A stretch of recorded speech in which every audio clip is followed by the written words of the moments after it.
Hello friends, I am Nitin Sharma, Senior Faculty at Coding Bytes.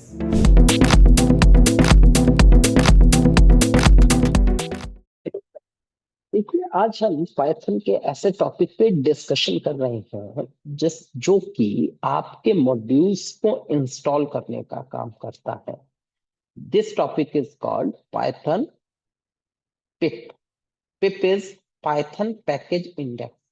ये एक ऐसी utility है जिसका काम है कि भी आपको पाइथन में यदि किसी लाइब्रेरी या फिर किसी मॉड्यूल की रिक्वायरमेंट है, तो आप इंटरनेट की हेल्प से इस पिप के थ्रू उस यूटिलिटी उस मॉड्यूल को लोड आप कर सकते हैं। देखिए, pip is the package management system written in the Python and is used to install or manage the software packages. Okay, the Python software foundation recommends using the pip for installing the Python application and its dependencies during the deployment. Okay, तो यहाँ पर ये इसने बोला, अब जो पिप था वो पाइथन में 3.4 वर्जन के बाद ये डिफॉल्ट मिलने लग गया आपको। और जो पिप से जो भी पैकेजेस लोड करते हैं जैसे कि नमपाई, पांडाज, मैटप्लॉटलिब, साइकिटलर्न, सीबॉर,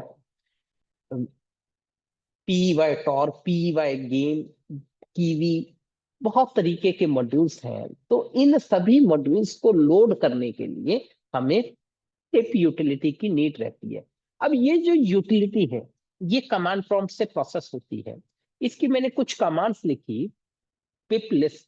पिप लिस्ट का मीनिंग है जो भी पैकेजेस हमारी मशीन में लोड है उनकी लिस्ट को वो डिस्प्ले करने में कैपेबल है।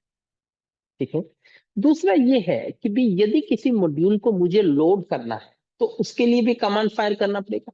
हाँ, इसके लिए एक चीज का ध्यान रखें, इंटरनेट कनेक्शन जरूर आपके पास में होना चाहिए, क्योंकि ये जितने भी मॉड्यूल्स लाइब्रेरीज वगैरह आपकी मशीन में करेगा लोड और जितने डिपेंडेंसीज क्लियर करता है ये, वो सभी की सभी इंटरनेट की हेल्प हेल्प से करेगा ये।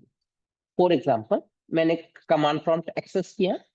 अब कमांड प्रॉम्प्ट को एक्सेस करने पर मेरे को सिर्फ और सिर्फ सिंगल पिप लिस्ट कमांड को फायर फायर करूंगा तो क्या होगा कि भी आपको वो उन सभी मॉड्यूल्स की लिस्ट दिखाएगा जो अभी अपनी मशीन में लोड है। यहाँ ये सभी के सभी पैकेजेस हैं।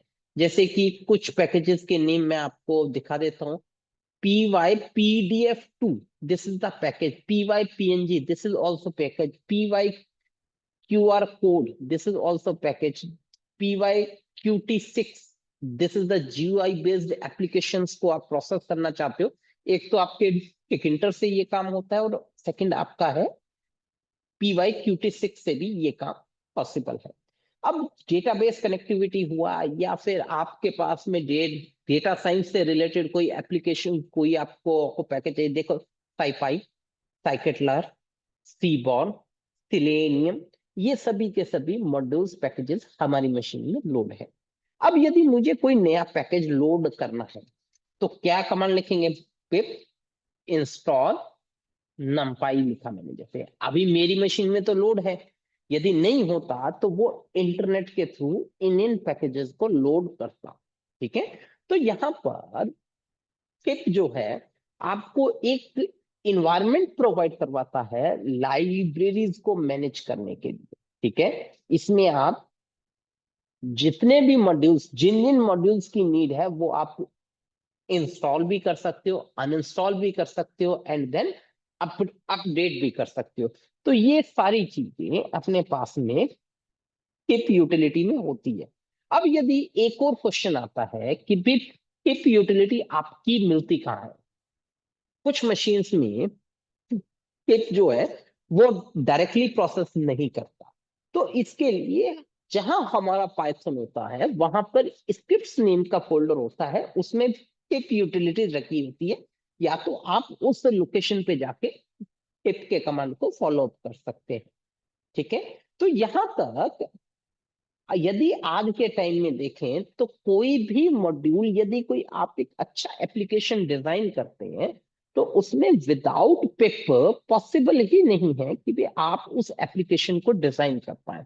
तो पिप आपकी एक यूटिलिटी का काम कर रही है, जो आपके लिए मॉड्यूल्स और लाइब्रेरीज को मैनेज करने का काम यहाँ पर करती है। Thank you. आज के लिए थैंक यू।